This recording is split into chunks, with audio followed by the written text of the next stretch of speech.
वहीं रुक जाओ बरेरा, कहाँ जा रही हो तुम? सफिया बेगम ने इसे सीढ़ियां चढ़ते देखकर रोक लिया था। ऊपर जा रही हूँ अपने कमरे में, वो इन्हें देखकर जवाब देने लगी। अंदाज काफी नरम और मीठा था, लेकिन सामने खड़ी औरत इसके रग रग से वाकिफ हो चुकी थी। अब ऊपर तुम्हारा कोई कमरा नहीं है, तुम्हारा कमरा नीचे है, इसलिए बेहतर होगा कि अब तुम नीचे ही रहो, वो सख्ती से कह रही थी। बरेरा ने एक नजर इन्हें देखा और फिर 2 सीढ़ियां उतरकर नीचे इनके रूबरू आकर रुकी थी। मैं थोड़ी देर के लिए ऊपर जा रही हूँ, मुझे पाजेब से कुछ बात करनी है। वो बहुत नॉर्मल अंदाज में बात कर रही थी। मेरा नहीं ख्याल कि तुम्हें इससे कोई भी बात करनी चाहिए। जाओ, थक गई होगी, जाकर आराम करो। पाजेब भी आराम कर रही है, वो सख्ती से कहती मुड़कर जाने लगी थी। आपके बेटे ने क्या आपको बॉडीगार्ड रख लिया है? पहले मेरे बेटे का और अब मेरी सोतन का। इसके अल्फाज ने इसके कदम वहीं पर रोक लिए थे। तुम जो मर्जी समझ लो, लेकिन ना तो अब तुम मेरे बेटे से किसी किस्म का कोई खेल खेल सकती हो, और ना ही तुम हादी को कोई नुकसान पहुंचा सकती हो, और ना ही पाजेब के करीब जा सकती हो। इसलिए बेहतर होगा कि अपने खेल बंद कर लो, वरना वो दिन दूर नहीं जब तुम्हारी हकीकत सबके सामने आएगी और तुम किसी को मुंह दिखाने के काबिल नहीं रहोगी।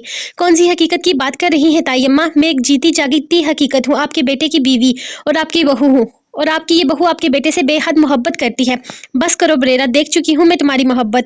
तुम्हें मोहब्बत मेरे बेटे से नहीं बल्कि अपने आप से है। तुम्हें सिर्फ और सिर्फ खुद से मतलब है, अपनी जात तक मफाद परस्त हो तुम।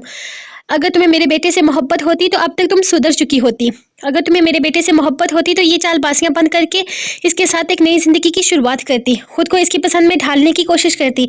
अरे तुम्हें तो अपने बाप की मौत पर भी शर्म ना आई, और तुम बात मोहब्बत की करती हो। मोहब्बत तो पासेब करेगी और वो तुम्हें बताएगी कि मोहब्बत किसे कहते हैं। जिस खुद पसंदी को मोहब्बत का नाम देती हो ना तुम, वो मोहब्बत नहीं है। तुम तो जानती भी नहीं हो कि मोहब्बत किसे कहते हैं, और मेरे पास तुम्हें बताने का वक्त भी नहीं है। ये काम मैं अपनी बहू पर छोड़ दूंगी। फिलहाल तुम यहाँ से जा सकती हो। वो अपने कदम ऊपर की जानिब और अपने कदम ऊपर की जानिब मत लेकर जाना, क्योंकि इसे यार तुम्हें पासेब से दूर रखने के लिए क्योंकि सरयार ने तुम्हें पासेब से दूर रखने के लिए कहा है, और तुम्हें इससे दूर ही रहना चाहिए, वो सख्ती से बोली थी। बरेरा का मूड भी खराब हो चुका था, अब इसका भी ऊपर जाने का कोई इरादा नहीं था। वो वहीं से इन्हें गुस्से से घूरती अपने कमरे की जानिब बढ़ गई थी।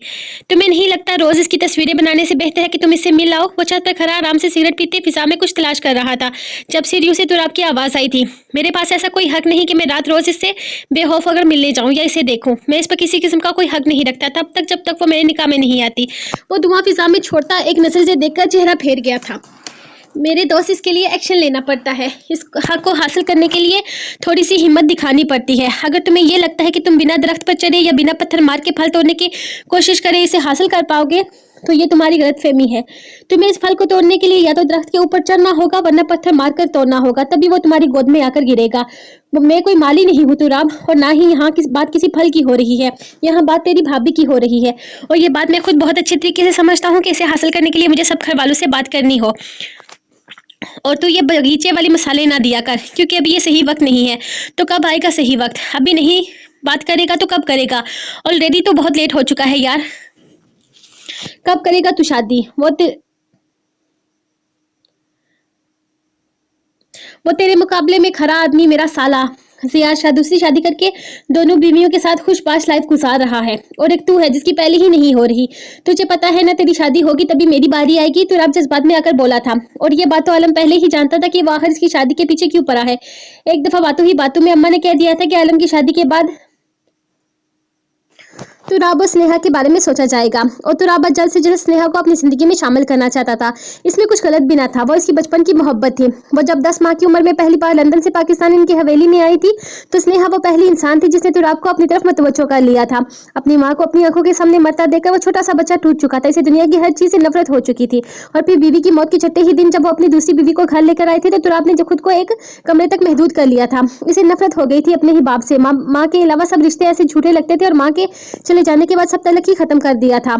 जब इस 10 माह की छोटी सी बच्ची ने पहली बार कदम उठाए, वो तो कभी किसी की परवाह ही नहीं करता था। स्नेहा के पहले कदम पर गिरने पर वो खुद ब खुद इसकी तरफ मुतवज्जो हो गया था, और स्नेहा की तरफ इसकी तवज्जो सबको ये बात सोचने पर मजबूर कर दिया था कि स्नेहा तुराब के लिए एक बेहतरीन हमसफर साबित होगी। और तब ही बिना इन दोनों की मर्जी जाने, बिना इन दोनों को इस रिश्ते का मतलब समझने का मौका दिए, शाह हवेली के लोगों ने इन्हें हमेशा के लिए एक कर दिया था।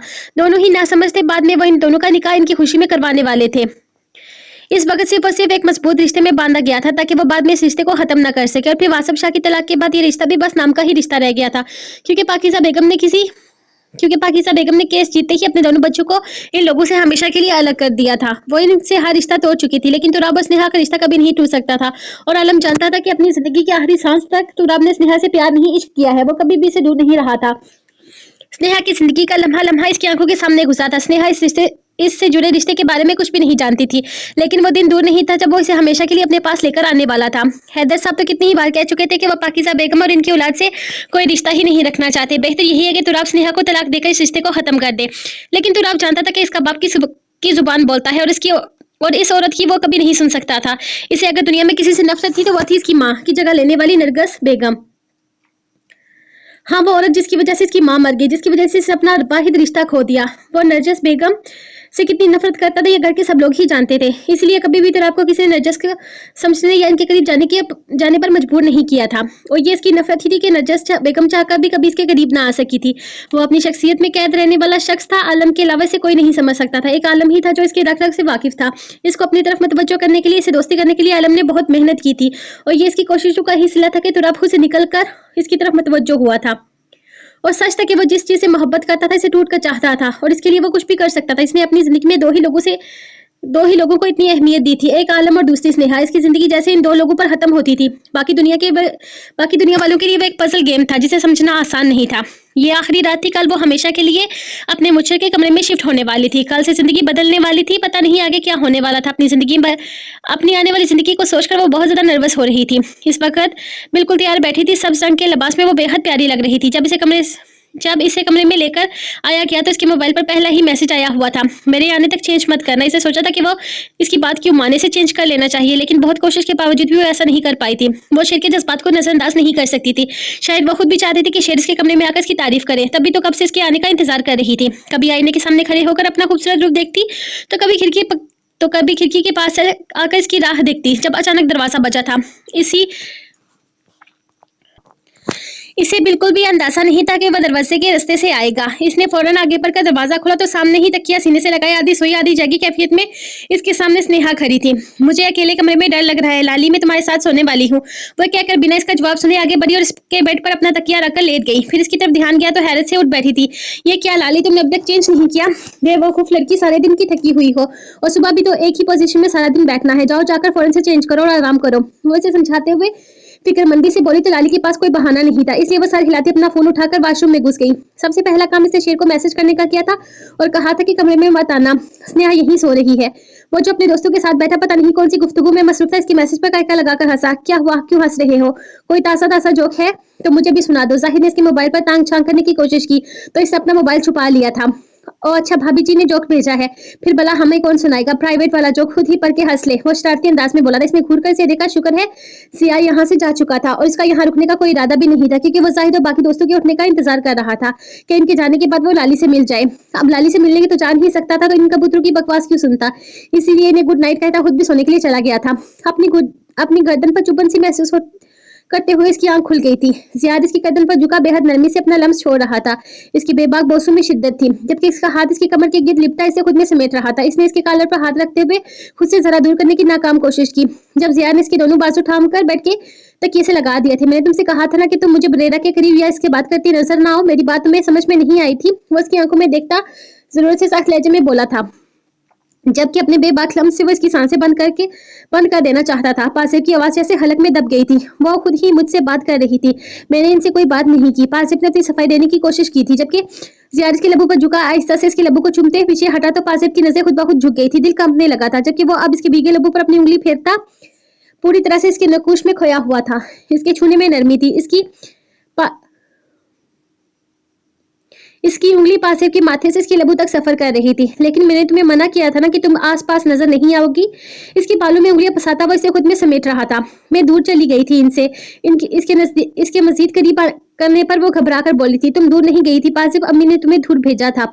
और अब मैं तुम्हें आखिरी बार कह रहा हूँ कि तुम मुझे बरेड़ा के आसपास नजर नहीं आनी चाहिए, ना इसे बात करते हुए ना ही इसकी बात सुनते हुए। आई बात समझ में? जहाँ इसका लम्स बेहद नरम था वहीं इसका लहजा सख्ती से भरपूर था।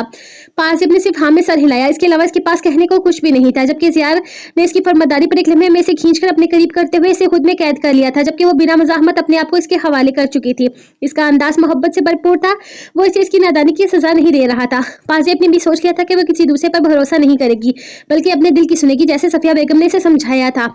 अब से वो सिर्फ अपने दिल की बात मानेगी। उसका दिल कहता था कि सब गलत है, लेकिन ज़ियार नहीं। इसे शर्माते घबराते देखकर ज़ियार ने आहिस्ता से हाथ बढ़ाकर लाइट ऑफ कर दी थी और फिर वो सिर्फ इसे महसूस कर रही थी। मुझे यकीन नहीं आ रहा कि आपने सच में मुझे 50 लाख रुपए सेंड किए हैं। वो परेशानी से फोन कर बैठी थी। इसे बरेरा से उम्मीद नहीं थी। 2 दिन पहले तो इनमें इस बात पर तलकलामी हुई थी और आज दादी बेयकीनी की कैफियत में थी, जबकि दूसरी तरफ चेहरे पर शातराना मुस्कुराहट सजाए वो इसकी एक्साइटमेंट से भरी आवाज सुन रही थी। हाँ दानी, I am really very sorry. मैं तुम्हें अभी तक 2 करोड़ रुपए नहीं दे सकी।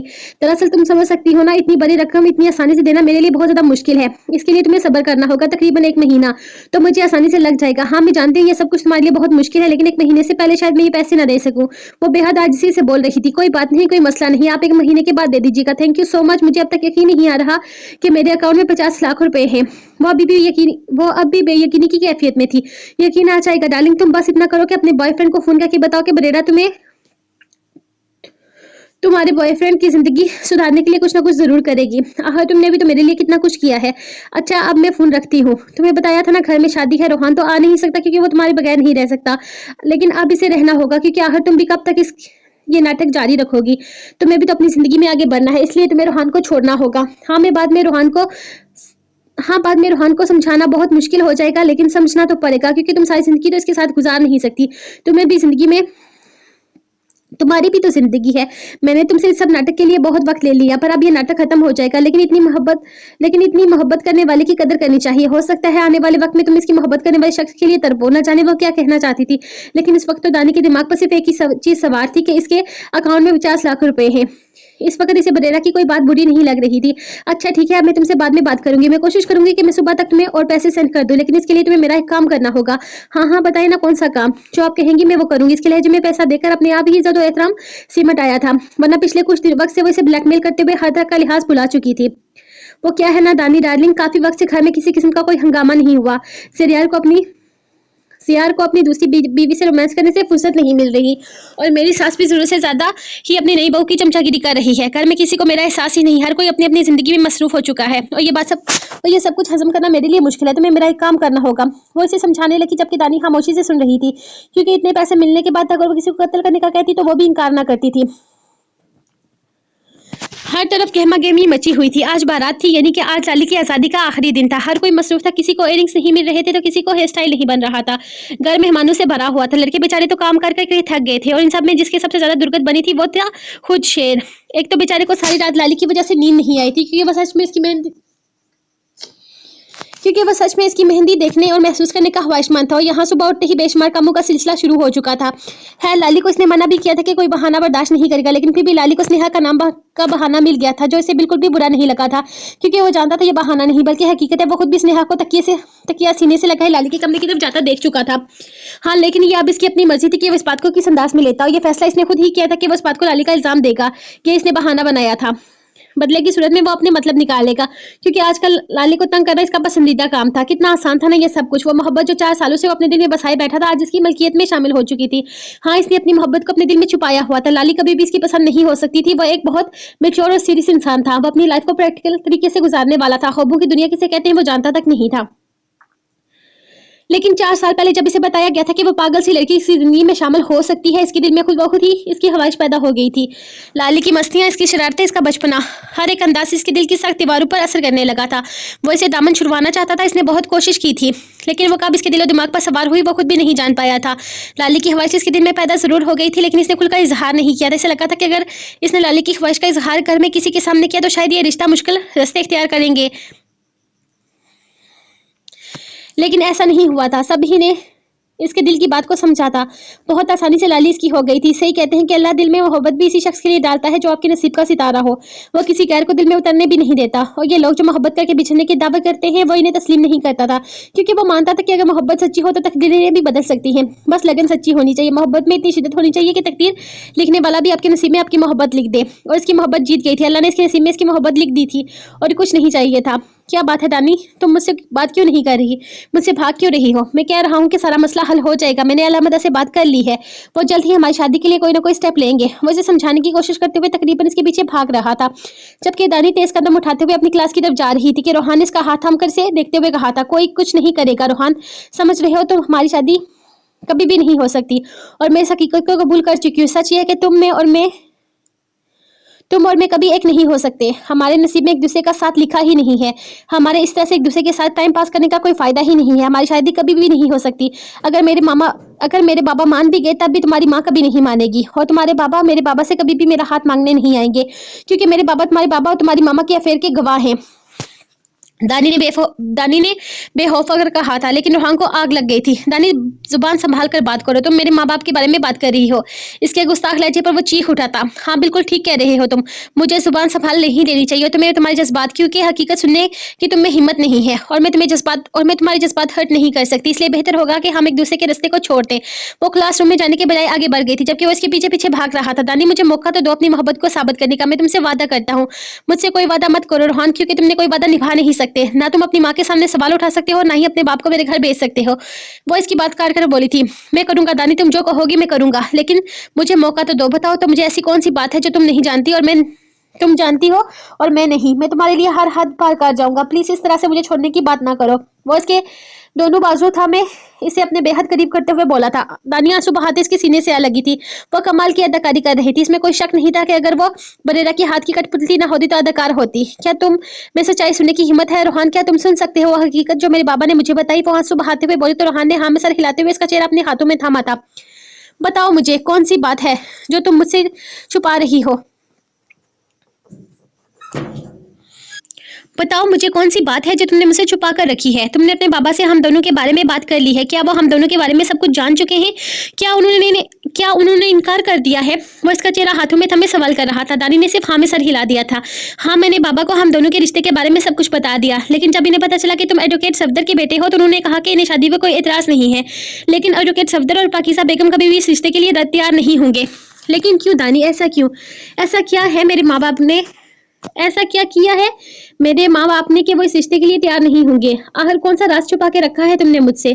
कहा था ना कि तुम मेरे माँ बाप के बारे में ऐसा कुछ जानती हो जो मैं नहीं जानता। बताओ मुझे, मेरे माँ बाप मेरा तुम्हारे साथ रिश्ता क्यों नहीं जोड़ेंगे? आखिर ऐसा क्या है कि ऐसा क्या किया है तुम्हारे बाबा ने जो मेरे बाबा और मामा तुम्हारे बाबा से इतनी नफरत करते हैं कि वो तुम्हें बहू के रूप में कबूल नहीं कर सकते? इसका जब्त जवाब दे चुका था। आज वो इसे जवाब मांग रहा था, और आज भी इसे हर जवाब देने के लिए ही आई थी। आज इसके काम की भी तो अच्छी खासी कीमत ले चुकी थी। वो मेरे बाबा तुम्हारी मामा और बाबा के नाजायज रिश्ते के गवाह हैं। ये क्या बकवास कर रही हो तुम दानी? रोहान ने सख्त आवाज में कहा था। लेकिन दानी रुकी नहीं। मेरे बाबा कोई गैर नहीं रोहान, बल्कि सफदर शाह के सकी बहन सादिया शाह के शोहर हैं। और रोहान, ये भी सच है कि मेरी मामा तुम्हारी फुप्पो हैं। आज से 17 साल पहले तुम्हारी माँ बाप ने अपनी बहन का घर तोड़ दिया था। जबरदस्ती ने मेरे बाबा से अलग कर दिया था, लेकिन मेरी मामा भी जी नहीं पाई। तलाक के 2 साल बाद इनका इंतकाल हो गया। तब मैं 5 साल की थी। हुला के बाद मेरे बाबा मुझे अपने साथ लेकर आए थे। मेरे बाबा मेरी मामा से बेहद मोहब्बत करते थे, और तुम्हारी हवेली में इनकी बहुत ज्यादा इज्जत थी। लेकिन मेरे बाबा ने सफदर शाह को किसी औरत से छुपकर मिलते हुए देखा था, तो इन्हें समझाने लगे। लेकिन वहाँ मेरे बाबा पर इल्जाम लगाया गया। सफदर शाह ने अपना गुनाह मेरे बाबा के सर पर लगाकर छुपाने की कोशिश की थी, लेकिन अल्लाह को कुछ और ही मंजूर था। वासिफ शाह ने तुम्हारी माँ को तलाक दे दी, और फिर इन दोनों ने शादी कर ली। मेरे बाबा को तुम्हारी माँ और सतीले बाप इसकी वजह से बहुत कम कहना पड़ा। इस वाकये के मेरे बाबा को तुम्हारी माँ और सतीले बाप की इस वजह से बहुत कुछ सहना पड़ा था। लेकिन इस वाकये के 3 दिन बाद भी सफदर शाह ने जबरदस्ती मेरे बाबा को मेरी मामा को तलाक देने पर मजबूर कर दिया। मैं जानती हूँ तुम शॉक्ड हो। ये सब कुछ कबूल करना तुम्हारे लिए मुमकिन नहीं, लेकिन हकीकत यही है। अगर तुम मुझसे मोहब्बत करते हो, मुझे अपनी जिंदगी में शामिल करना चाहते हो, तो जाकर लड़ो अपने बाप से। जाकर पूछो इस औरत से कि क्या वो मुझे अपनी बहू के रूप में कबूल करेगी? क्या वो इस लड़की को अपनी बहू के रूप में कबूल करेगी जिसकी माँ का घर इसी की वजह से टूट गया था? नहीं रोहान, तुम में हिम्मत नहीं है। तुम कुछ नहीं कर सकते। तुम अपनी मोहब्बत के लिए नहीं रह सकते। मैं तुम्हें मजबूर नहीं करूंगी। इस रिश्ते को यहीं पर खत्म कर दो। मैं इस रिश्ते को आगे नहीं बढ़ाना चाहती, और ना ही अब मसीद इस रिश्ते को लेकर आके चल सकती हूँ। मैं यहाँ से हमेशा के लिए पेरिस जा रही हूँ। अब मेरा यहाँ रहने का कोई मतलब ही नहीं है। मैंने तुमसे मोहब्बत की। सॉरी, मैंने तुमसे कुछ ज्यादा ही उम्मीदें बांध ली थी। वो आंसू बहाती वहां से जाने ही वाली थी जब रोहान की आवाज सुनाई दी। तुमने गलत इंसान से मोहब्बत नहीं की दानी। मैं लड़ूंगा तुम्हारे लिए। हर किसी से मैं तुम्हें अपनी जिंदगी में शामिल करने के लिए कुछ भी करने को तैयार हूँ। अगर मेरे माँ बाप ने तुम्हें कबूल नहीं किया तो क्या हुआ? शाह खानदान के लोग कबूल करेंगे, और आलम बदा तो वैसे भी कहते हैं मेरा असल खानदान है ही वो, मेरा असल घर वो है। अगर इन लोगों ने तुम्हें कबूल ना किया तो मैं तुमसे निकाह करके तुम्हें अपने असल घर लेकर जाऊंगा। मैं तुम्हें और अपने बच्चे को अपना नाम जरूर दूंगा। वो फासले मिटाते हुए इसे अपने सीने से लगा चुका था। प्रेरा बिल्कुल ठीक कहती थी, रोहान बेहद बेवकूफ इंसान है। यकीनन इससे ज्यादा होशियार तो वो दूध पीते बच्चे होते हैं जो कम से कम सही गलत की पहचान तो रखते हैं, जो ये जानते हैं कि दुनिया में माँ बाप से बढ़कर और कोई हमदर्द नहीं होता। वो एक बेहद खूबसूरत सी ड्रेस अपने साथ लगाए देख रही थी जब अचानक पीछे से जियान ने इसे अपनी बाहों में भरा था। लड़की, तुम शोहर वाली हो, खबरदार जो ये रंग पहनकर अपने आप को बेवा साबित करने की कोशिश की। वो इसके हाथ में मौजूद खूबसूरत काली फ्रॉक देखते हुए बोला था। अस्तगफिरुल्लाह ज़ियार, आप कैसी बातें करते हैं? इसने के ऐसा कहने पर वो नाराजगी से बोली तो ज़ियार का एका लगाकर हंस दिया था। तुमने ज़ियार कहा? मैं कहीं मेरे कान गलत तो नहीं सुन ले? मुझे तो लगा था कि मोहतरमा मुन्ने की अब्बा कहकर पुकारेंगी। वो शरारत से इसकी गर्दन पर अपने लब रखता इसे सिमटने पर मजबूर कर गया था, जबकि इसकी इस जुसारत के बाद वो कुछ बोल ही न सकी थी। इसकी बाहों में कैद वो पूरी तरह इसकी मोहब्बत में रंगी हुई थी, जबकि इसके शर्माने पर जिया ने मुस्कुराकर एक पैकेट आईना के सामने ड्रेसिंग टेबल पर रखा। ये वाला ड्रेस पहनो ताकि हर अंदाज में सुहागन लगो। वो इसकी मेहंदी से सजे हाथों को चूमते हुए बेहद मोहब्बत से बोला था। मज़ाहमत इत्जाज करने की वो हिम्मत तो पहले भी नहीं रखती थी, आज भी नहीं थी, जबकि वो बेबाकी से इसके शर्माए चेहरे पर अपने बोसों की बरसात कर चुका था। अचानक ही से अलग होकर कुछ फैसले पर होकर वो इसे सख्त निगाहों से घूरने लगा। पाजेब को लगा कि इससे कोई गलती हो गई है, शायद जियान से नाराज हो गया है, जबकि इसकी शरारती नसें कुछ और कह रही थी। लड़की, हर वक्त तुमसे प्यार नहीं कर सकता और भी बहुत से काम है मुझे। आज के बाद तो इतना प्यारा लगने की जरूरत नहीं है, लेकिन जब मैं फ्री हूँ तब लग सकती हूँ। वैसे तुम तो तब मुझे मासी वाले रूप में भी पसंद थी, लेकिन इस वक्त मुझे बहुत सारे काम है, इसलिए मैं तुम्हें मजीद नहीं देख सकता। वैसे मुझे समझ आ गया अल्लाह ने तुम्हें मेरी जिंदगी में भेजा है इसलिए ताकि वो जो मिस्टर परफेक्ट का टैग है मेरे पास वो खत्म हो जाए। वो शरारती अंदाज से कहते हुए एक बार फिर से इसके करीब आया और शिद्दत से भरपूर बोसा इसके लबों पर देकर बोला था। चलो डार्लिंग, अब तुम शर्माओ, मैं काम खत्म करके लूँ। इसे इसी हालत में छोड़कर वो बाहर चला गया था, जबकि कितनी देर पासे भी अपनी नजर तक न उठा पाई थी। वो काफी दिनों के बाद रोहान से मिलने यूं ही आया था। पिछले कुछ दिनों में गांव में ही था, क्योंकि इस बार इलेक्शन में हिस्सा लेने की वजह से गांव के बहुत सारे लोग ऐसे थे जो इसे खुद बहुत सारे काम ऐसे थे जो वो खुद करने पा रहे थे, और हकीकत यही थी कि गांव वालों के काम आने से अच्छा लगता था। ये इसके नजदीक बहुत अहमियत की बात थी कि वो लोगों के काम आ रहा है। लेकिन बहुत दिनों से वो रोहान से मिलना चाहता था। इसके पेपर शुरू हो चुके थे, बस 2 ही टेस्ट बाकी थे।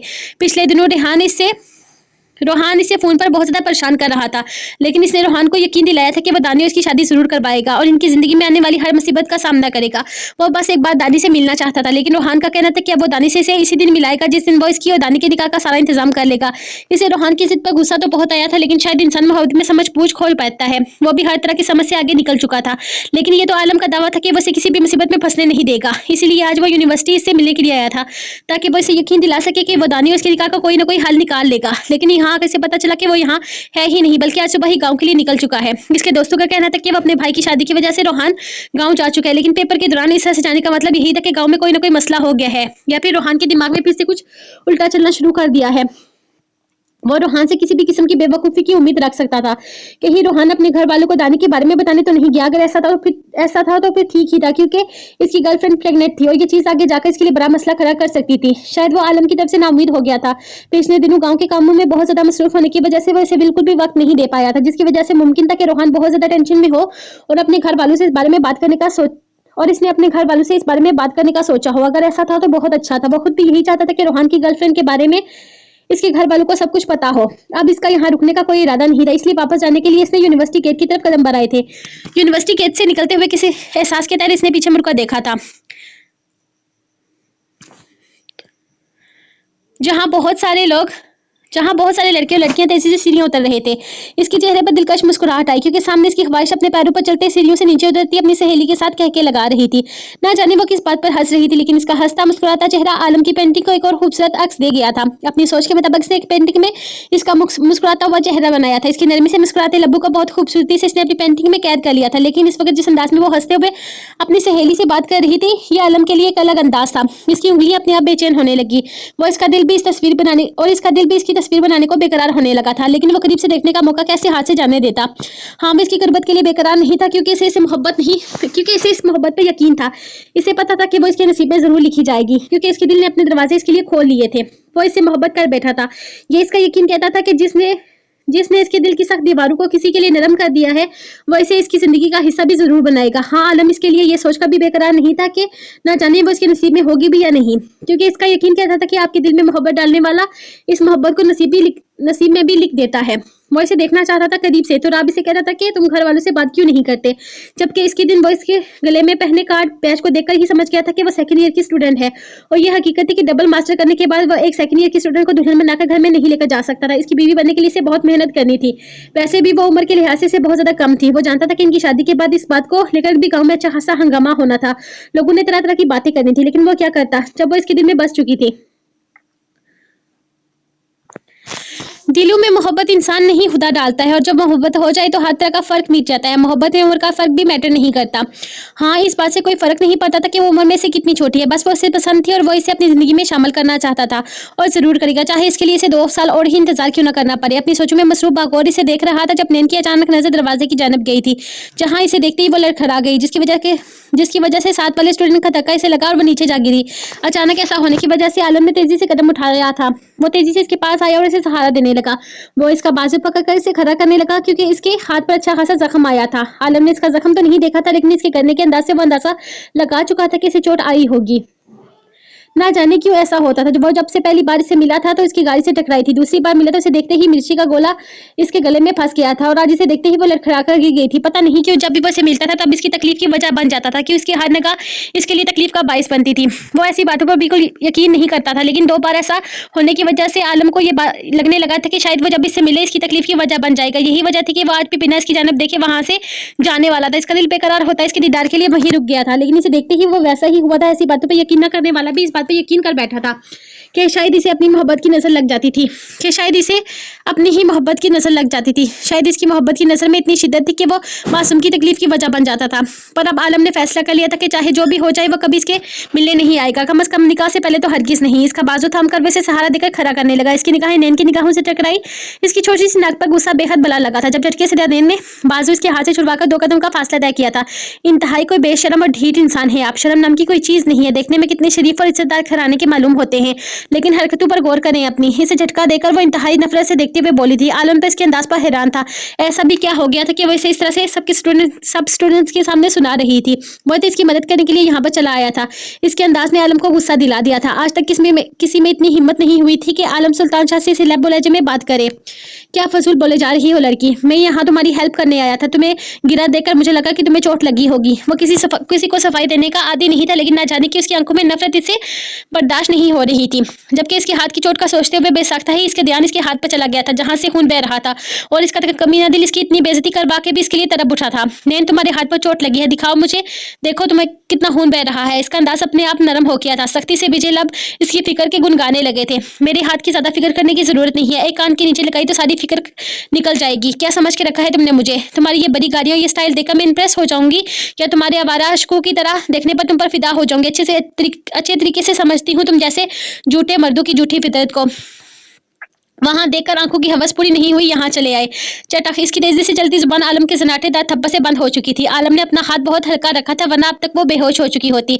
हाँ, लेकिन बेयकीनी से इसे देख जरूर रही थी। एकदम बंद। खबरदार जो इस जुबान से एक लफ्ज भी निकाला, जुबान हलक से खींचकर बाहर निकाल लाऊंगा। क्या लगता है तुम्हें मैं कोई आवारा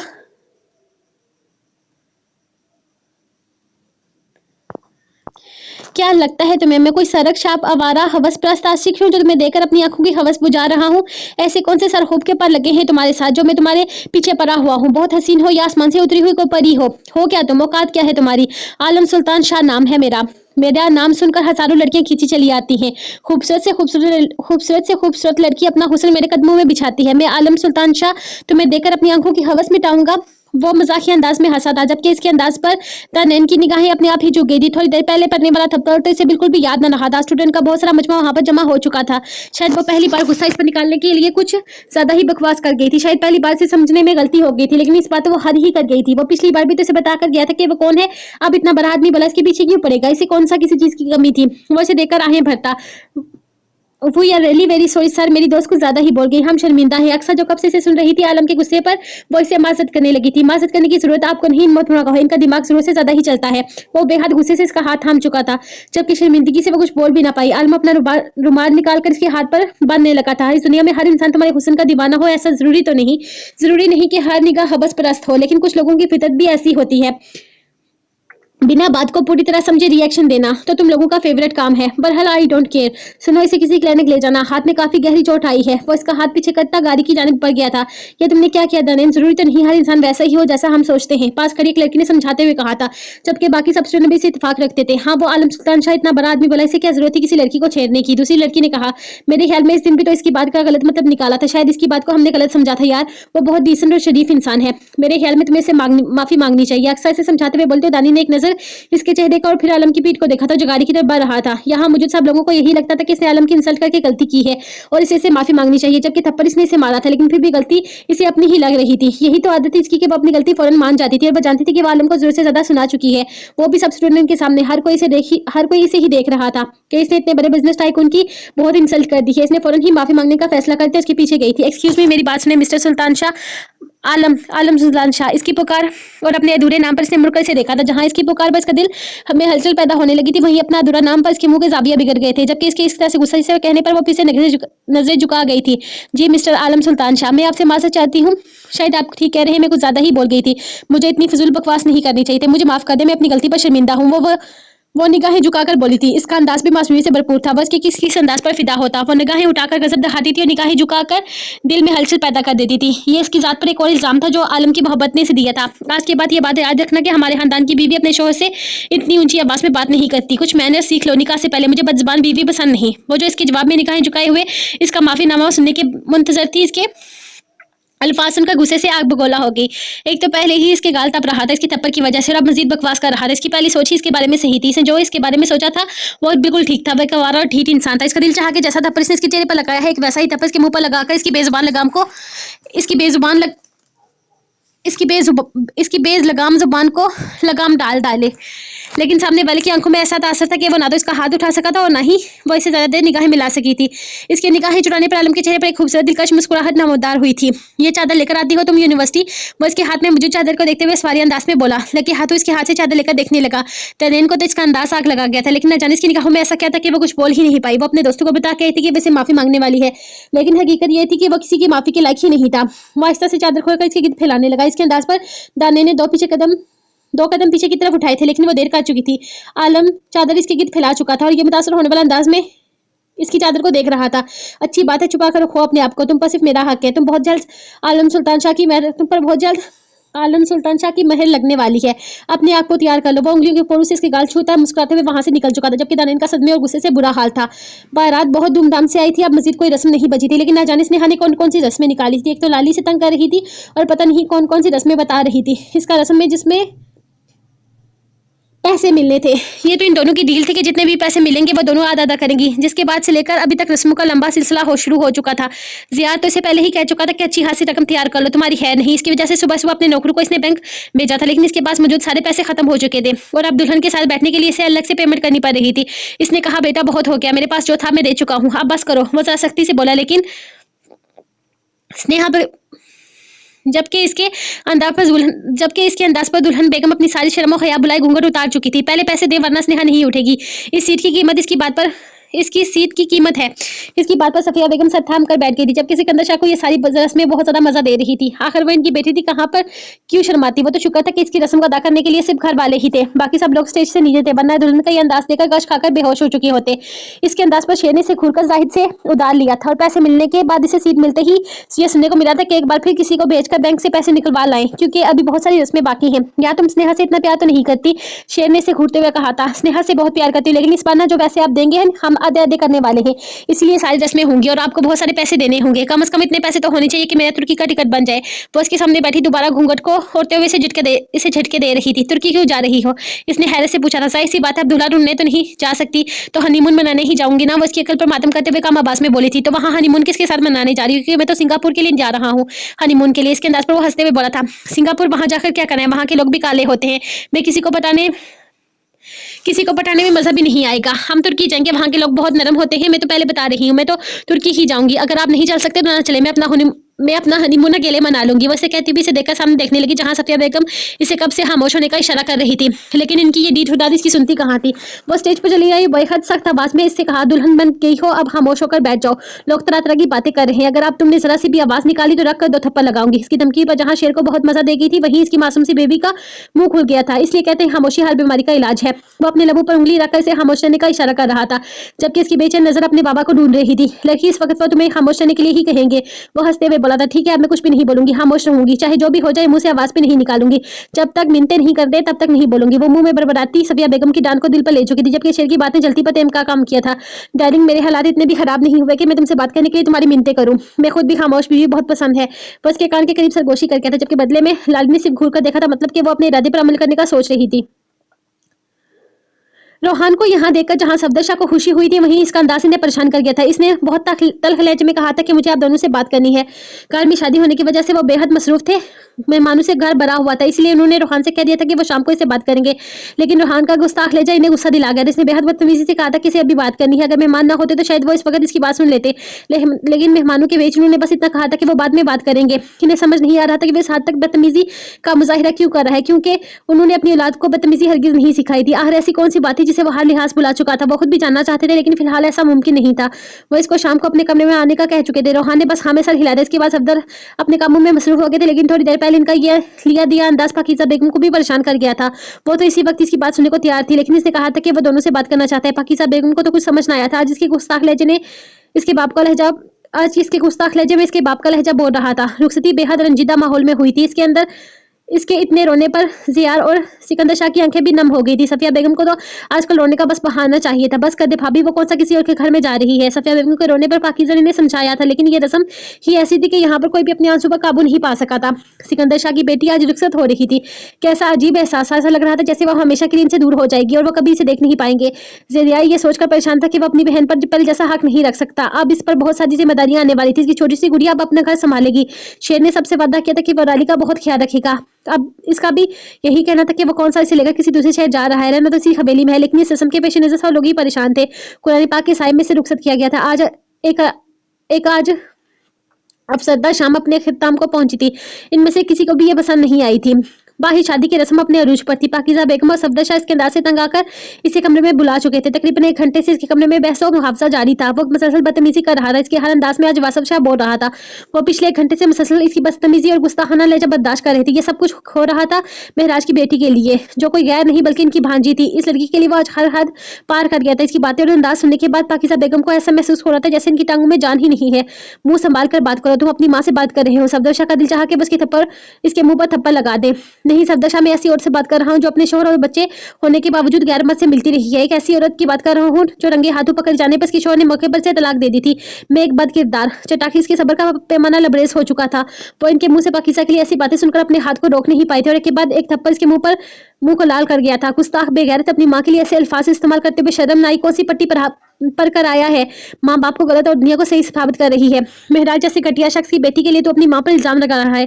क्या जानता है तू इस शख्स के बारे में? वो तेरा हमदर्द है। मैं तो खुद अपनी बहन का हाथ अपने हाथों से तोड़ा था, क्योंकि वो बेगैरत इंसान मेरी बहन के लायक नहीं था।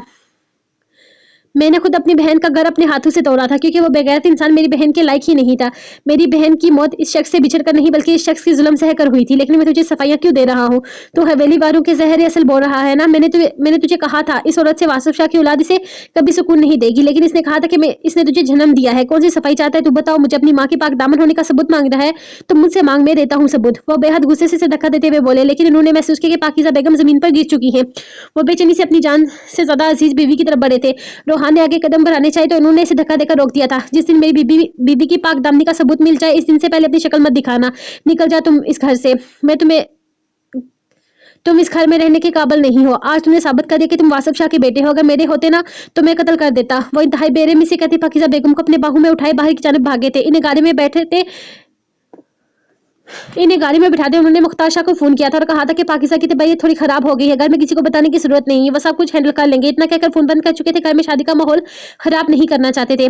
पाकीज़ा बेगम आज भी अपनी गलती याद करके पछताती थी।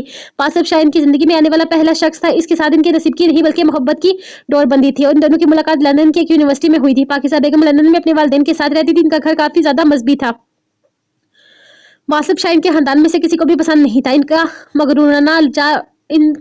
मगरूराना अंदाज और अकड़ देखकर इसके वालिद ने रिश्ते से इनकार कर दिया था, लेकिन इनकी आंखों पर मोहब्बत की पट्टी बंधी हुई थी कि वो इस शख्स के लिए अपने घर वालों की इज्जत को खतरे में डालने के लिए भी तैयार होगी। वो इस शख्स की किसी बात को टाल नहीं सकती थी। इसने बस एक बार कहा था कि तुम्हारे घर वाले रिश्ते के लिए कभी तैयार नहीं होंगे, कि तुम अगर मुझसे मोहब्बत करती हो तो मेरे साथ चलो। और फिर न जाने इसकी नाम नहाद मोहब्बत में क्या ताकत थी कि उन्होंने अपने खानदान की इज्जत का भी ना सोचा था और हमेशा के लिए इस शख्स के साथ भाग आई थी। वासिफ शाह ने इसी दिन इनसे निकाह कर लिया था। निकाह के बाद इसे अपने घर वालों से मिलने से मना कर दिया, लेकिन वो नहीं मानी थी, अपने घर वालों से मिलना चाहती थी। इसी निकाह के बाद आखिरी बार अपने वालिदैन से माफी मांगने आई तो उन्होंने अपनी औलाद मानने से साफ इनकार कर दिया था। इनका कहना था कि इस लड़की से इनका कोई तल्लुक नहीं, जो इनकी इज्जत का जनाजा निकालकर अपना घर बसा चुकी है। वासिफ शाह ने इन लोगों से माफी मांगने के बजाय इन्हें अपने स्टेटस और स्टैंडर्ड का हवाला दिया, लेकिन हकीकत यही थी कि इनकी दौलत पाकिस्तान के वालिदैन की इज्जत वापस नहीं ला सकती थी। उन्होंने इनकी हर बात को नजरअंदाज करते हुए घर से निकल जाने के लिए कह दिया था। वासिफ शाह का वहां रुकना अब इनके लिए तौहीन था। उन्होंने पाकिस्तान को साफ अल्फाज में कह दिया कि अगर वो इन लोगों से कोई रिश्ता रखे तो वो इनसे अपना रिश्ता खत्म कर देंगे। अपने घर वालों के बगैर रहना बेहद मुश्किल था, लेकिन फिलहाल इनकी आंखों पर मोहब्बत की पट्टी बंधी थी। इन्हें और कुछ नजर नहीं आता था सिवाय वासिफ शाह के। वासिफ शाह के वालिदैन हर रोज इन्हें पाकिस्तान बुलाते थे, लेकिन इन्हें पाकिस्तान कुछ खास पसंद नहीं था। जबकि पाकिस्तान को वो बस इतना कह देते थे कि इनकी हवेली के हसूल बहुत ज्यादा खतरनाक है, वहां पर जिंदगी बहुत मुश्किल हो जाएगी। वो हवेली औरतों के लिए कैदखाना है और वहाँ औरतों की जिंदगी के फैसले इनके दास में किए जाते हैं। सही और गलत का फर्क मिट जाता है। इस वक्त इनसे बातों का मतलब पाकिस्तान हरगिज नहीं समझ सकती थी, लेकिन इसके अंदाज से दोबारा पाकिस्तान चलने के लिए वो इनको कभी भी ना कह सकी थी। अपनी मोहब्बत के रिश्ते को वासिफ शाह ने भी बहुत ईमानदारी से निभाया था। वो मगरूर थे, इनमें अपनी दौलत का बेहद गुमान था, लेकिन पाकिज़ा से मोहब्बत में कोई खोट नहीं थी। उन्होंने पाकिज़ा की मोहब्बत में कभी किसी किस्म की कोई कमी नहीं आने दी थी। रोहान की पैदाइश पर इन दोनों की खुशी की कोई हद ना थी, लेकिन इसकी पैदाइश के फौरन बाद ही इनके खानदान की तरफ से यह दबाव शुरू हो गया कि रोहान को इनके साथ पाकिस्तान लेकर आया जाए। हर रोज फोन पर पाकिज़ा बेगम अपनी सास से सुनती कि आज रोहान के नाम के बकरे सदके किए गए हैं, कभी इनके नाम के जानवर सदके दिए गए हैं। इन्हें रोहान के लिए खानदान वालों की मोहब्बत बहुत ज्यादा अच्छी लगती थी। यही वजह थी कि वो अक्सर ही वासिफ को पाकिस्तान चलने के लिए कहती, लेकिन वो किसी न किसी अंदाज में इन्हें मना कर देते। और फिर वो दिन भी आया जब उन्होंने सख्ती से कह दिया कि ऐसा मुमकिन नहीं, इनका सारा काम लंदन में है और वो इस तरह से वहां नहीं जा सकते। इनका ये अंदाज पाकिज़ा को अच्छा तो ना लगा, लेकिन अपने शोर की खुशी के लिए वो खामोश हो गई थी। फिर आहिस्ता आहिस्ता इनकी जेठ और देवर अपनी फैमिली के साथ रोहान से मिलने आते रहे, लेकिन इनकी जेठानी अक्सर कहा करती थी कि तुम हवेली में मत आना, जहां वो हो वहीं खुश रहो। हवेली के असूल तुम नहीं जानती, वहां के मर्दों के लिए सिर्फ जना ही एक गुनाह है, बाकी किसी गुनाह को हाथ में नहीं लाते। हवेली के मत जना नहीं करते और किसी गुनाह से इनकार नहीं। इनकी बातें सुनकर वो अपने आप को रोक नहीं पाई। उनके जाते ही उन्होंने ये बात वासिफ के शाह के सामने रख दी थी। इनकी बातें सुनकर वो हंसने लगा और कहा कि भाभी को यह खुशी बर्दाश्त नहीं हो रही, तुम हवेली के बाहर आसान जिंदगी गुजार रही हो, और दूसरी बात जना से बड़ा और कोई गुनाह नहीं। इनका अंदाज समझाने वाला था, लेकिन पाकिज़ा बेगम मुतजस्सिस हो गई। क्या करते थे हवेली के मत, मुझे जानने का शौक होने लगा है। एक दिन खबर आई कि इनके तीसरे जेठ हैदर शाह ने अपनी बीवी का कत्ल कर दिया है। वासिफ शाह ने कह दिया कि ये झूठ है, इनकी भाभी अपनी गलतियों की वजह से मारी गई है। लेकिन पाकिस्तान के लिए ये सदमा छोटा ना था। इनकी हवेली की और एक औरत मर चुकी थी जिसका 7 साल का मासूम बच्चा था, और इन 7 साल आंखों ने अपनी आंखों के सामने अपने बाप को अपनी माँ का कत्ल करते हुए देखा था।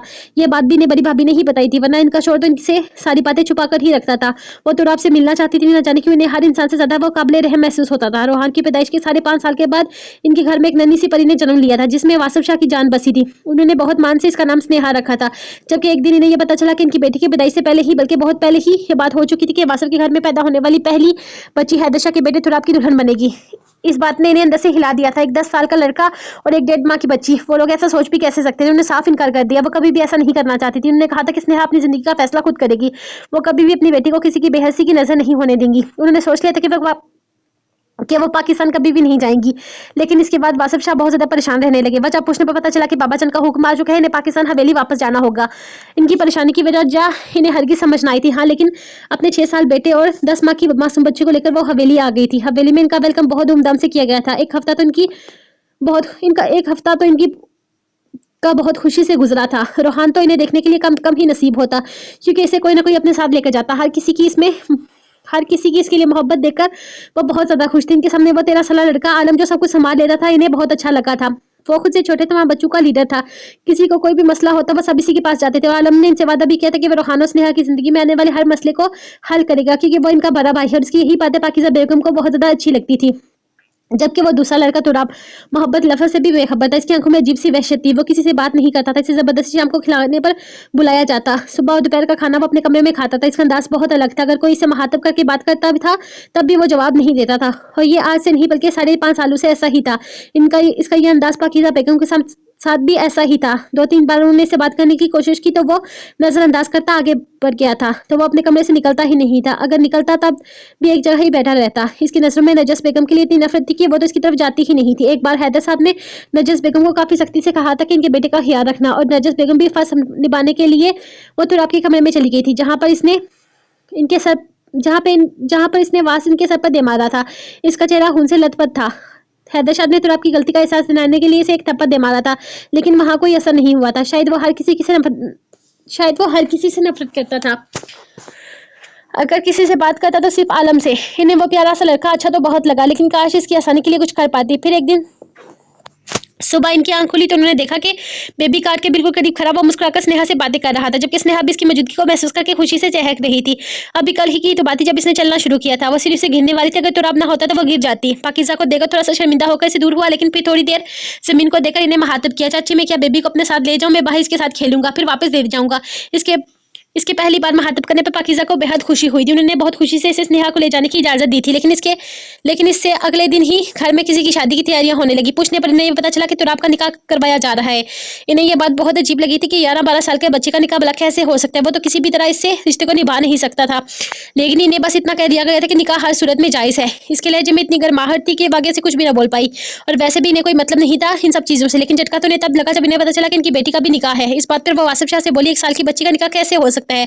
लेकिन वासिफ साहब ने कहा कि अब्बा की ख्वाहिश है, इस वक्त खामोश हो जाओ, बाद में हम खुद निकाह करवा देंगे। इनका अंदाज इन्हें बहुत बुरा लगा था। वो अपनी बेटी की जिंदगी अपने बाबा की ख्वाहिश पर कुर्बान करने जा रहे थे। वो ऐसा हरगिज नहीं होने दे सकती थी। लेकिन इनकी किसी ने ना सुनी थी। उन्होंने बहुत शोर मचाया, हर मुमकिन तरीके से निकाह रखवाने की कोशिश की, लेकिन वो वासफ तो यहाँ आकर बहुत बदल चुके थे। इन्हें कमरे में बंद करके बाहर निकाह की रस्म अदा की गई थी। वो चिल्लाती रही, रोती रही कि वो अपनी बेटी के साथ ऐसा नहीं होने देंगी, लेकिन इनकी सुनने वाला कोई भी नहीं था। निकाह की रस्म होने के बाद वासफ शाह इन्हें मनाने के लिए आए थे। नहीं, मैं नहीं मानती, स्नेहा का कोई निकाह नहीं हुआ, मेरी बेटी का कोई नहीं हुआ, सुना है आपने? और ना ही मैं इसे जबरदस्ती किसी रिश्ते में बांध दूंगी। खबरदार जो आपने ये सोचा कि बस सारी जिंदगी इनसे अनचाहे रिश्ते को निभाएगी, जिसको समझने की इसकी उम्र भी नहीं है। मुझे यहाँ नहीं रहना, मैं एक पल भी यहाँ नहीं रहूंगी, मुझे वापस लंदन जाना है बस। वो बेहद गुस्से से कहते हुए अपना सामान पैक करने लगी थी। पाकीज़ा, ये क्या बचपना है? तुम इस तरह की हरकतें क्यों कर रही हो? क्या तुमने बचपन की निगाह के बारे में नहीं सुना? वासफ शाह इसे नरमी से समझाने लगे थे। सुना है, बेशक सुना है, लेकिन मैंने कहीं पर भी नहीं सुना कि 1 साल बच्ची का निकाह हो सकता है। वो बेहद गुस्से से कहते हुए एक बार फिर से अपना सामान पैक करने लगी थी। होता है, हमारे यहाँ होता है, इसे शही निकाह कहते हैं, जो वालिदैन की मर्जी से होता है। और मेरी बेटी का निकाह मेरी मर्जी से मतलब अपने वालिद की मर्जी से हुआ है। वालिदैन को अपनी बच्ची का निकाह करने का पूरा हक है, जहाँ वो चाहे, जहाँ वो बेहतर समझे, और ये हक हमें अल्लाह ने दिया है। मुझे बाबा जान का ये फैसला बिल्कुल ठीक लगा। हमारी बेटी का फ्यूचर बन जाएगा। तुम्हें अंदाजा भी है, इस घर और जायदाद का एक मुकम्मल हिस्सा तो आपके नाम पर है, जो कल को हमारी बेटी का होगा। मैंने अपनी बेटी की खुशहाल जिंदगी के लिए ये कदम उठाया है, और एक बाप होने के नाते मैं अपनी बेटी की भलाई का हक रखता हूँ। उसे समझा रहे थे, किस फ्यूचर की बात कर रहे हैं आप? वैसा फ्यूचर जैसे हवेली की औरतों का है। माफ कीजिएगा, मैं इसे खुशहाल तस्लीम नहीं करती। यहाँ की औरतें तो बांधी किससे बदतर हैं। अपनी औरतों को हवेली की 4 दीवारी में कैद रखना, शोहर के अलावा किसी के साथ बाहर नहीं जा सकती, किसी के सामने नहीं आ सकती। मैं नहीं मानती इस रस्म को, और ना ही मेरी बेटी का कोई निकाह हुआ है। अरे मेरी बेटी तो इन अल्फाज का मतलब भी नहीं समझती जो आपने इसके हाथ में चॉकलेट थमाकर जबरदस्ती बुलवाए हैं। निकाह नामे पर साइन के बजाय अंगूठा लगाया गया है। कौन ऐसे निकाह कहता है? मैं इसे निकाह नहीं मानती, और ना ही अपनी बेटी को जबरदस्ती के रिश्ते में कभी बनने दूंगी। वो अभी भी इस अंदाज में बोल रही थी। इनका यहाँ रुकने का कोई इरादा नहीं था। अभी इनकी बेटी की उम्र ही क्या थी कि इनकी बेटी को जबरदस्ती किसी के साथ बांध दिया जाए। ठीक है पाकिज़ा, अगर तुम इस निकाह को नहीं मांगती तो कोई बात नहीं। जब हमारी बेटी समझने के काबिल हो जाएगी, हम इसका दोबारा निकाह कर देंगे। तुम यही समझो कि हमारी बेटी की बात पक्की हो गई है, बस इसका रिश्ता हो गया है। अगर तुम इस निकाह को तस्लीम नहीं करती तो कोई बात नहीं, बस थोड़ा अर्सा गुजर जाने दो। मैं अपनी बेटी के होश और हवास में फिर से तुराब के साथ इसका निकाह करवाऊंगा। वो अभी अपनी बात पर कायम थे, जबकि पाकिज़ा बेगम को समझ नहीं आ रहा था कि वो तुराब स्नेहा के निकाह करने पर बाजिद क्यों है।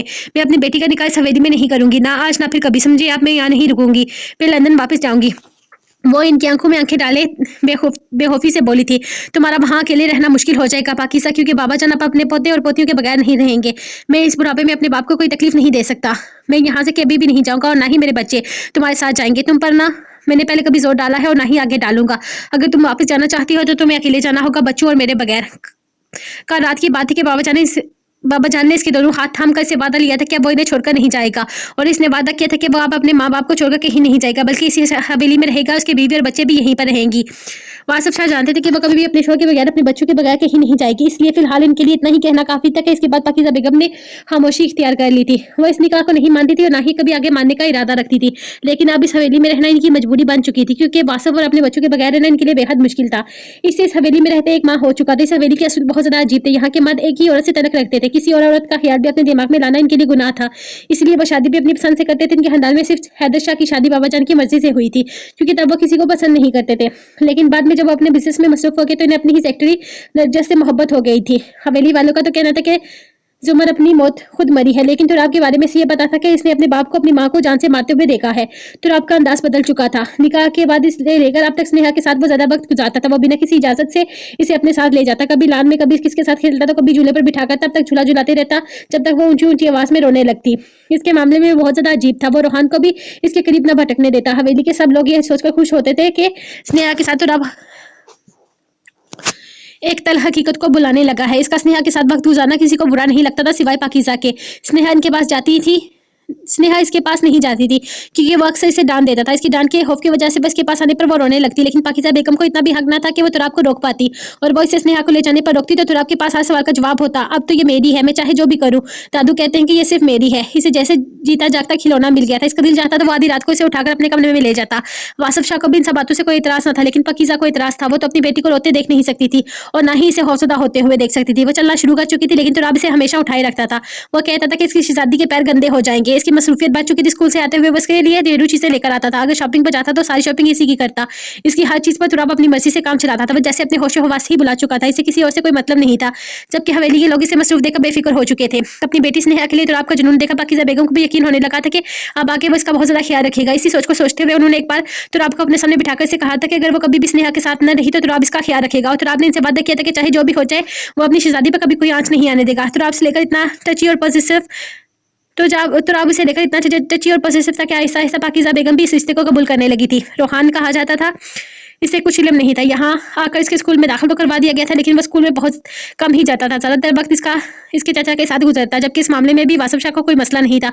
वो कह रहे थे कि पास हो जाएगा, नहीं हुआ तो हम करवा लेंगे, छोड़ो इसे अपनी मौज मस्ती करने दो। यहाँ आकर वासफ शाह बहुत बदल चुके थे। इनके सर पर बहुत जिम्मेदारियां आ चुकी थी जिन्हें निभाते निभाते वो पाकिज़ा बेगम को नजरअंदाज करने लगे थे। लेकिन पाकिज़ा जानती थी कि वो इनसे बेहद मोहब्बत करते हैं और इन्हें इससे किसी किस्म का कोई शिकवा नहीं था। हम वो अपनी औलाद को लेकर जरूरत से ज्यादा बेखबर हो गए थे और ये चीज पाकिज़ा बेगम को पसंद नहीं थी। वो अपने कमरे से निकल किचन में जाने लगी थी ताकि मुलाजमा को अपनी पसंद का कुछ खाने के लिए बनाने का कहे। जब अचानक गोली चलने की आवाज आई, हवेली में एक आवाज पैदा हुई और फिर सन्नाटा छा गया। ऐसी आवाजें अक्सर आती थी। गांव के साथ जंगल होने की वजह से अक्सर वो लोग शिकार पर जाते थे, लेकिन इस बार यह आवाज बिल्कुल करीब से आई थी, शायद छत की तरफ से। इन्हें रोहान का ख्याल आया कि थोड़ी देर पहले हैदर के साथ रोहान छत की जानब आया था। इन्हें यकीन था कि यह गोली हैदर शाह ने ही चलाई है और न जाने वहां इनके बेटे का क्या हाल हुआ होगा जो जरा सी आवाज से हौसला हो जाता था। वो परेशानी से तेजी से हवेली के अंदर मौजूद सीढ़ियां तय करने लगी। इन्हें ऊपर से अपने बेटे के रोने की आवाज नहीं आ रही थी। इनके कदमों में मजीद तेजी आ गई, लेकिन सामने का मंजर देखकर तो जैसे कि पैरों से जमीन ही निकल गई थी। रोहान मेरी जान शेर बन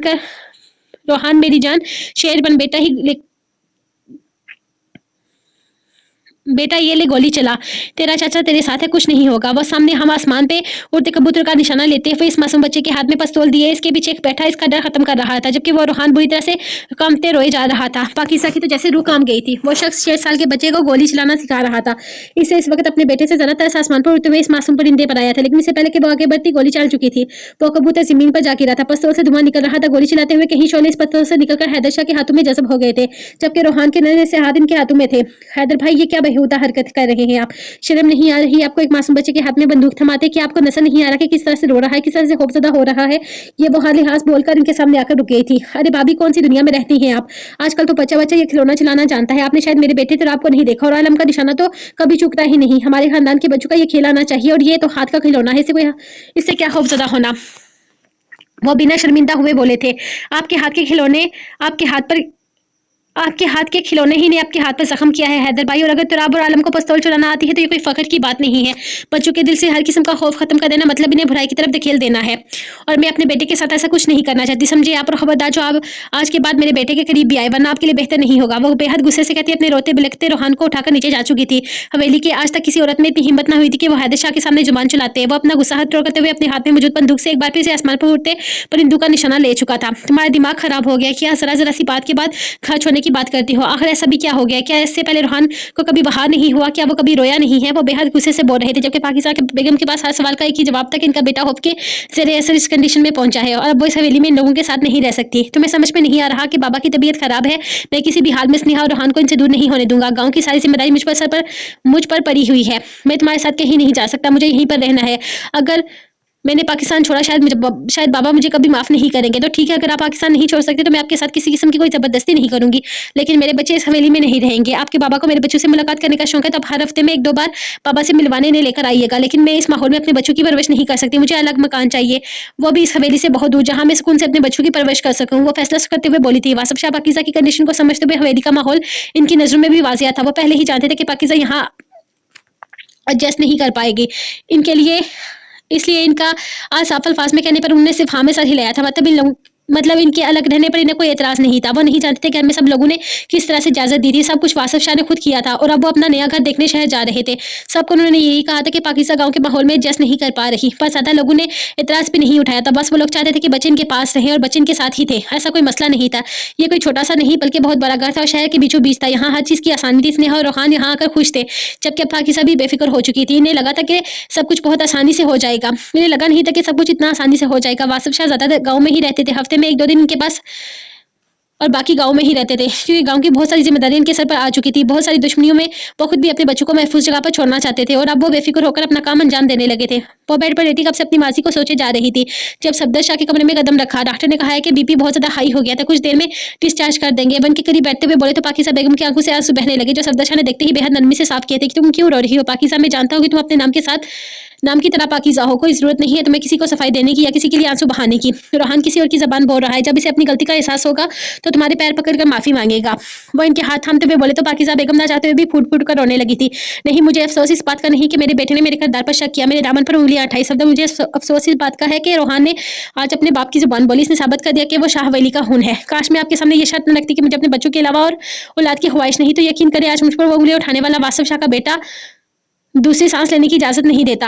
आपका गैरतमंद बेटा, मैंने आपको बाप बनने का हक नहीं दिया और आज मैं इस बात पर पछता रही हूँ कि मैंने क्यों ये शर्त रखी थी इस औलाद के लिए, ताकि जब वो कुछ बोलने के काबिल हूं तो मुझ पर ही उंगलियां उठाएं। सफदर, इसके मुंह से ये सुनने से पहले मुझे मौत क्यों नहीं आ गई? कौन सी माँ अपने बेटे के मुंह से ऐसे अल्फाज सुनने के बाद जिंदा रहती है? वो आंसू बहाते हुए सवाल कर रही थी, जबकि सफदर शाह ने नरमी से इसके हाथ चूमते हुए इन्हें कुछ भी बोलने से मना कर दिया था, क्योंकि इस वक्त इनके दिमाग पर डिप्रेशन इस हद तक सवार था कि हालत बिगड़ सकती थी और वो इन्हें मजीद टेंशन लेने की इजाजत नहीं दे सकते थे। मत सोचो पाकिज़ा, ये सारी बातें अपने दिमाग से निकाल दो। तुम्हारी पाकिज़गी का गवाह तुम्हारा शोहर है। अगर वो वासिफ शाह की जुबान बोल सकता है तो यहाँ मुकाबला करने के लिए तुम्हारा शोहर ही काफी है। लेकिन अभी हमें घर चलना होगा। अब तो सारी रस्में अदा हो चुकी होंगी। सुबह वलीमा है, इसके लिए मैं तुम्हें डिस्चार्ज करवाया है, वरना मैं तुम्हें अस्पताल में कुछ दिन रखने का इरादा रखता था कि तुम्हारी तबीयत मजीद खराब ना हो। वो इसे समझाते हुए बोले तो इन्हें हर तरह की टेंशन से दूर कर देना चाहते थे। पाकिज़ा बेगम जितना अल्लाह ताला का शुक्र अदा करती इतना कम था, जिसने इसे इतने अच्छे शोहर से नवाजा था, जिसने जिंदगी के हर मोड़ पर आंखें बंद करके इन पर एतबार किया था। किसी में इतनी हिम्मत ना हुई थी कि पाकिज़ा बेगम पर उंगली उठाता, और आज इन पर उंगली उठाने वाला इनका अपना बेटा था। स्नेहा, इंतहा हो चुकी है यार, नहीं है मेरे पास पैसे, कहाँ से लाकर दूँ पैसे? बस कर दो बेटा, वो समझा रहा था। मुझे नहीं पता, मैंने आपको ये बता दूं कि ये सबसे अहम रस्म है। अगर आपने इसमें पैसे नहीं दिए तो आपके कमरे के अंदर नहीं जा सकते और मैं आपको जानने भी नहीं दूंगी। वो पूरी तरह दरवाजे पर फैलने की कोशिश कर रही थी। जब नहीं फैल सकी तो दरवाजे को लाख लगाकर चाबी अपने पास रख ली। अच्छा ठीक है बाबा, उधार कर लो, ऐसा करो किसी पेपर पर लिखवा लो मुझे, मैं तुम्हें पैसे देने हैं, या चेक से काम चला लो। वो कुछ सोचते हुए बोला, डील अच्छी थी, इस बारे में सोचा जा सकता था। ठीक है, आप चेक पर साइन कर दे और सिर्फ मेरे नाम का साइन करना, लाली के नाम का नहीं। वैसे भी जितने भी पैसे थे सारी लाली ले चुकी है। मुझे कहती है कि वो शादीशुदा है और बड़ी हो चुकी है, मैं इसके सामने बच्ची हूँ, मैं पैसे गुम कर दूंगी, इसलिए इसने सारे पैसे मुझसे ले लिए हैं। अब मेरे पास कुछ भी नहीं है, इसलिए आपको मेरा नाम लिख कर देना होगा कि सारे पैसे मेरे होंगे। वो सोचते हुए बोली। इस डील पर जियार और जाहिद दोनों ने हाँ में सर हिलाया था। शेर ने अपनी जेब से चेक बुक निकालते हुए इस पर साइन कर दिया था। अब रास्ते से हटो, दरवाजा खोलो, ये चेक तुम्हारे हाथ में जाएगा। वो शायद रखते हुए बोला तो स्नेहा ने फौरन दरवाजा खोल दिया, दरवाजे से साइड कर इसे रास्ता दिया। इसके अंदाज पर शेर ने मुस्कुराकर चेक इसके हवाले करते हुए इसके गाल खींचे थे और कमरे में गायब हो गया, जबकि स्नेहा सारा ध्यान अपने चेक पे था, जिस पर 1000 रुपए की अमाउंट लिखी हुई थी। जियारा दा, ये 1000 रुपए ज़ियार अदा ये 1000 पीकेआर का क्या मतलब है? स्नेहा सोचते हुए बोली, इसके बहुत गौर करने के बाद भी इस पर 1000 रुपए ही लिखे हुए थे। प्यारी बहना, 1000 पाकर का मतलब 1000 ही है। तुम्हारे दूल्हा भाई तुम्हें बेवकूफ़ बना गया है और तुम्हारी दुल्हन बहन तुम्हारे पास मौजूद सारी रकम लूट चुकी है। मुझे नहीं समझ आ रहा कि पार्टनर तुम दोनों थी या दूल्हा और दुल्हन। इसके खुले मुंह को देखते हुए सिया समझाते हुए वो हंसा, जबकि स्नेहा का दिल चाहा कि वो फूट फूट कर रोए। मतलब वो इतनी बेवकूफ थी कि इसके साथ इतनी बड़ी बेईमानी कर दी गई थी और वो इस रकम को $1000 समझ रही थी, जिसको समझकर वो खुश भी हो रही थी। लेकिन सिर्फ 1000 रुपए लाली को सब कुछ देने के बाद भी इसके हाथ में सिर्फ 1000 रुपए ही आए थे। वो इस गम और सदमे के साथ सफिया बेगम के कमरे में गई ताकि इनकी लाडली की शिकायत लगा सके, जबकि इसके बेवकूफ बन जाने पर का हर फायद कह के लगाकर हंस रहा था। लेकिन फिर जियार को इस पर तरस आ ही गया था, जिस पर इसने अपनी जेब से स्नेहा को अपना कार्ड देकर खुलकर शॉपिंग करने की इजाजत दे डाली। चलो शेरादा ना सही, ज़ियारा को इस मासूम पर तरस आया था और वो इसमें ही शुक्रगुजार थी। इसने कमरे में कदम रखा तो बेड पर अपना लहंगा बिछाए फुल घूंघट लिए शायद इसी की मुंतजर थी। वो इसे ठीक से देख भी नहीं पाया था क्योंकि सारा दिन ही वो घूंघट में रही थी। बस एक जरा सी झलक देखी थी इसकी, जिसकी इसने स्नेहा के साथ मिलकर अच्छी खासी पेमेंट वसूल की थी। लेकिन अब रोक टोक नहीं थी। आज वो सुकून से अपनी दुल्हन से मिलने वाला था। मेहंदी की रात जो हवाई से दूरी रह गई थी वो आज पूरा करने का इरादा रखता था। आहिस्ता आहिस्ता कदम उठाता इसकी बिल्कुल पास आया और बिना इसका घूंघट उठाया आहिस्ता से इसकी गोद में अपना सर रखा। मेरा तो दिल चाह रहा है कि मैं तुम्हारा घूंघट उठाऊं, लेकिन मुझे डर है कि ये ना हो कि तुम्हारे हसीन रूप देखकर मैं अपने जज्बात को काबू ना कर सकूं। फिर तुम्हें यही दुख होगा कि मैंने तुम्हें शादी का तोहफा क्यों नहीं दिया। इसलिए पहले सारी रस्म बाद में प्यार, क्योंकि तुम्हारी शिकायत है ना कि सब तुमसे प्यार करते हैं, मैं नहीं करता, तो आज की रात तुम्हारी सारी शिकायत भी दूर कर दूंगा। है शेर मदहोश के अंदाज में कहता है, इसकी मेहंदी से सजे हाथों को अपने लबों से लगाए आंखें बंद किए इनकी खुशबू को अपने सीने में उतार रहा था और फिर इसने इसके नाजुक से हाथ खोलकर अपने नाम देखे, इसके चेहरे पर बेहद दिलकश मुस्कुराहट आई थी। आज से पहले मुझे अपना नाम इतना प्यारा कभी भी नहीं लगा। बस के हाथों को चूमते हुए बोला तो लाली ने बेख्तियार ही अपने हाथ इसके हाथों से छुड़वा लिए थे। शायद वो शर्मा रही थी, लेकिन बल्कि यकीन वो शर्मा ही रही थी। इसकी लाली आज लाल पीली हो रही थी। इसने अपने इसकी गोद से सर उठाते हुए साइड ड्रा से एक छोटा सा डब्बा निकाला। लाली देखने के लिए बेचैन थी कि वो इसे क्या देने वाला है, लेकिन ये 9 गज का घूंघट पता नहीं क्यों डाल दिया गया था। इससे अपने हाथ पर कुछ महसूस हुआ, अंदाजा लगा चुकी थी कि वो उसके लिए ब्रेसलेट लेकर आया है। इसके चेहरे पर मुस्कुराहट आई, जबकि इसके गिफ्ट का दीदार करने के लिए दिल में लड्डू फूटने लगे थे। और फिर वो जिस चीज़ के इंतजार में थी शेर ने वो कर ही दिया। इसका घूंघट ना सिर्फ ऊपर गया था बल्कि मुकम्मल तौर पर उतार कर एक साइड पर रख दिया था। इसकी अचानक हरकत पर लाली घबरा सी गई थी। वो बिना दुपट्टे के इसके सामने नहीं आई थी, जबकि वो अंदाजा भी न लगा पाई थी कि इसके दुपट्टे में बहुत सारी पिंस लग गई हैं। जबकि वो अंदाजा न लगा पाई थी कि इसकी दुपट्टे में जो बहुत सारी पिंस लगी थी वो कहाँ गायब हो गई हैं। अगर शेर ने उतारी भी हैं तो कब उतारी है, इसे एहसास तक न हुआ था। जबकि इसके घबराने पर शेर के चेहरे की मुस्कुराहट मजीद गहरी हुई थी। वो इसकी आंखों को नहीं बल्कि जरा सी पलके उठाकर कनी मूछों के नीचे मुस्कुराते नवी लबों को देख चुकी थी। ऐसे मत शर्माओ लाली, आज तो ये शेर बाकी अपने काम से गया। उसके बालों में हाथ डालता लब्बे में ही सारे बाल खोल गया था, जबकि इसके नाक से होंठों को छूती बड़ी सी नत ने तो इसके दिल में एक क़यामत बर्पा कर दी थी। वो मुकम्मल होश गंवा चुका था। वो बेख्तियार इसके लबों पर झुका, अपने दांतों से इसकी नत को होंठों से हटाते हुए इसने शिद्दत से भरपूर अंदाज में इसके लबों को चूमा था। लाली को अपनी जान निकलती हुई महसूस हुई थी। वो यहाँ से भाग जाना चाहती थी, लेकिन सामने वाले की गिफ्ट मजबूत थी। इसके लबों को आजाद करते हुए वो जरा सा पीछे हटा तो लाली ने मौका गनीमत जानकर अगले ही लम्हे फरार इख्तियार करनी चाहिए थी, लेकिन इससे पहले कि वो इसे खींचकर दोबारा अपने करीब कर चुका था। बेख्तियार ही वो इसके सीने से आने लगी थी, जबकि अगले ही लम्हे वैसे बेड पर गिरा था, इसके ऊपर आ चुका था। लाली की सांसें थमने लगी थी। ये लम्हा इसकी सोच से भी ज्यादा मुश्किल था। पहले बताना था ना, जब घूंघट उठाऊंगा तो अपने काबू में नहीं रहूंगा। फिर क्यों भाग रही हो मुझसे? जानती नहीं हो क्या तुम्हारा शेर कितना बेकरार है तुमसे मुलाकात के लिए? और मैं जानता हूँ इंतजार तो तुम्हें भी था। वो इसके भीगे लबों पर उंगली फेरता अंगूठे की मदद से इसके लबों की सुर्खी मिटाने लगा था, जो इसे मदहोश कर रही थी। कहीं इसकी नाजुक सी जान की जान मुश्किल में ना आ जाए, इसलिए वो इसकी लिपस्टिक जरा हल्की करने लगा। लेकिन शायद यह काम उंगलियों की मदद से इतना आसान नहीं था, इसलिए बेहतर था कि वो अपने लबों की बेकरारी बुझा लेता। इसके लबों पर झुकता हुआ इसके लिए मुश्किल की एक और नई दीवार कायम कर चुका था। अब ठीक है, वो अपने काम से खुश हुआ, जबकि लाली की सांसें तेज हो चुकी थी और हर वक्त चलती जुबान बिल्कुल बंद थी। क्या कसम खा के रखी है कि आज बात नहीं करनी। इसके नाक से नथ उतारते हुए इसकी झुमके उतारकर साइड टेबल पर रखता अपनी उंगली से इसकी शेरक सुना रहा था, लेकिन सामने से कोई जवाब न मिले पर इसे घूरकर देखने लगा। वो आहिस्ता आहिस्ता सांसें ले रही थी। शेर के लबों से हारिस होती सांसें गिन भी सकता था। इसकी थोड़ी को चुमते हुए उसकी खामोशी को शिद्दत से महसूस कर रहा था। तुम बात क्यों नहीं कर रही हो? इस बार वो सख्त लहजे में बोला तो वो मुंह फैला गई थी, जबकि अचानक इसे दोपहर वाली बात याद है। इसके साथ ही इसका कहका बुलंद हुआ था, ओ मेरी दुल्हन मुझसे नाराज है। वो हंसते हुए इसका चेहरा अपनी तरफ मोड़ते हुए बोला। इसका ये अंदाज इसे बहुत बड़ा लगता था। थोड़ी देर पहले वो गुस्सा था कि वो इसे नखरे दिखा रही है, इससे बात नहीं कर रही, लेकिन ऐसा नहीं था। बल्कि इसने कसम खा के रखी थी जब तक वो इसकी मिन्नतें नहीं करता तब तक वो बात नहीं करेगी। लेकिन शेर को तो किसी की मिन्नतें करनी आती ही नहीं थी। लेकिन हाँ, ये अलग बात थी कि आज बहुत सारी लेकिन ये अलग बात थी कि बाज उसकी बहुत सारी बातें सुनना चाहता था। हाँ, तो क्या कहा था तुमने कि जब तक मैं मिन्नत नहीं करूँगा तब तक तुम बात नहीं करोगी। लेकिन मुझे तो मिन्नत करनी आती ही नहीं है। क्या प्यार से काम चल जाएगा? वो बेहद नरमी से इसके गाल पर अपना दाँत रखते हुए बोला तो लाली ने अपने गाल से हिलाया था। प्यार से काम नहीं चलेगा, आपकी मूंछें चुभती हैं। वो मुँह बनाकर अपने गाल पर हाथ रखते हुए बोली तो शेर का कहका बेसाख्ता था। हाँ, तो अब ये बर्दाश्त करना पड़ेगा ना, चलो कोई बात नहीं। तुम कोई और शर्त रख लो, जो तुम कहोगी वो करूँगा। इसका अंदाज़ ऐसा था कि अभी लाली जो हुक्म देगी वो फ़ौरन इसकी तकमील करेगा।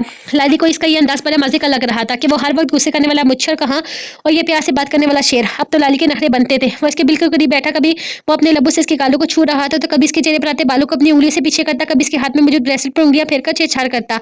इसका एक-एक अंदाज़ इस तकाक से इस हक से भरपूर था। वो बेफ़िक्री से अपना हक जता रहा था। इसकी शर्माने घबराने को वो किसी खाते में ही न ला रहा था। इसका ये अंदाज़ लाली के दिल में हलचल सी पैदा कर रहा था, लेकिन वो इतना जल्दी से खुद से फ्री नहीं होने दे सकती थी।